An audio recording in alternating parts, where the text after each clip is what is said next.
Kendall from Boston, Massachusetts. Hey, what if Alabama repeats what they did last year? They go 9-3, they miss the playoff in DeBoer's second year. Does the panic level go through the roof? Yeah, absolutely. It's through the roof. The truth is the fan base will lose it. If they go 9-3, if they miss the playoff, fan base will lose it. Should they? Well, that's not what he asked. The reality is this is well within the cluster of possibilities. If we simulate the season 100 times, and it's little dots on the wall, we call that a cluster. There are a lot of 9-3s in there. There's some 10-2s. There's some 8-4s, believe it or not. There are a lot of 9-3s in there. It's not even all that unreasonable. One of the great mysteries, the great unknowns that will forever be an unknown is what would have happened if Saban never left? He did at the right time. He did. But what would have happened if he never left? See, this kind of question and the freak out that'll happen if Bama only goes 9-3, that's the Saban tax. The Saban tax was always going to be there. Whoever takes over for him is going to have gigantic shoes to fill. This is not a concept that is foreign to most. But I wonder if he never left. If Chris Lowe, best in the business, if Chris Lowe never breaks the news, Nick Saban's retiring. And Saban's just there last year. What's their record? If he's there this year, what's their record? History will remember Saban as the best to ever do it, rightfully so. And they'll remember that he was dominant, number one program or number 1A program right up until the end. In fact, his final game was in the college football playoff. Bama never fell off, which is true. But Bama did come back down to earth in the latter stages of Saban's tenure. They were a heavily penalized team, but also they played a ton of close games. And the reason I'm mentioning that is not to take anything away from Nick Saban. My point is, how do we know if Saban was still there, he wouldn't have gone 9-3 last year too?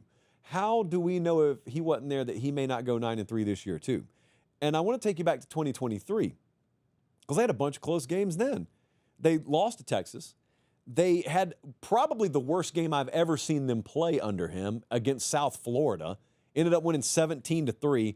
They beat A&M by 6. They beat Arkansas by 3. They needed the 4th and 31 miracle to win the Iron Bowl. They were the equivalent of a 3 or 4 loss team in terms of 100-game simulation that year. Let me cut in really quick and ask, look, prayer hands, please subscribe to the channel if you haven't already. And if you think you're subscribed, check and make sure. Over 50% of you aren't. It's free, it doesn't sign you up for anything, and it helps us keep the show free, college football year-round, the way God intended it. All right, back to the clip. So it's not crazy, and yet Nick Saban's won half a dozen national titles at Alabama. So he had all the equity built up in the world. Kalen DeBoer's brand new. He has no equity built up. And so if he goes 9-3 2 years in a row, it's an existential crisis. And mark my words, it will be. I'm not even fighting that. Okay, it's a losing battle. If he goes 9-3 again, Wayne from Wetumpka, he's at the door. He wants answers. Greg Byrne, what are you going to do? And Greg Byrne's like, huh? He said, yeah. Who are you going to go hire? Well, for what? A new football coach. Yes. That would be the tenor. That would be the tone in the state of Alabama. Now, what it would do also is it would kill the aura of Alabama football. Like right now, it is reasonable to say Saban's gone, Kalen DeBoer's here. Yeah, they missed the playoff last year, but man, there's still something that is extra special about that script A. It's a different vibe when they walk in your building. It's a different vibe when coaches walk in my high school and they got that logo on the polo here. That still exists. If they miss the playoff a second straight year, it's not that Bama's a poverty program, but that aura is probably gone, and they're just another of the really good programs out there. That's how quick I think that can happen. So what I'm looking at with them is all the indicators are there pointing up. They're recruiting very well. They have got an extremely good staff, and they got the quarterback of the future in Keelan Russell.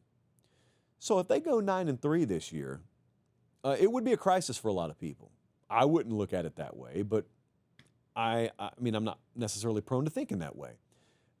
What I was most worried about for their sake when Saban left, before we ever knew who was going to take over for him, was, is recruiting going to fall off a cliff? Is everybody going to leave? Is the staff that replaces Saban and his staff going to be half what they were?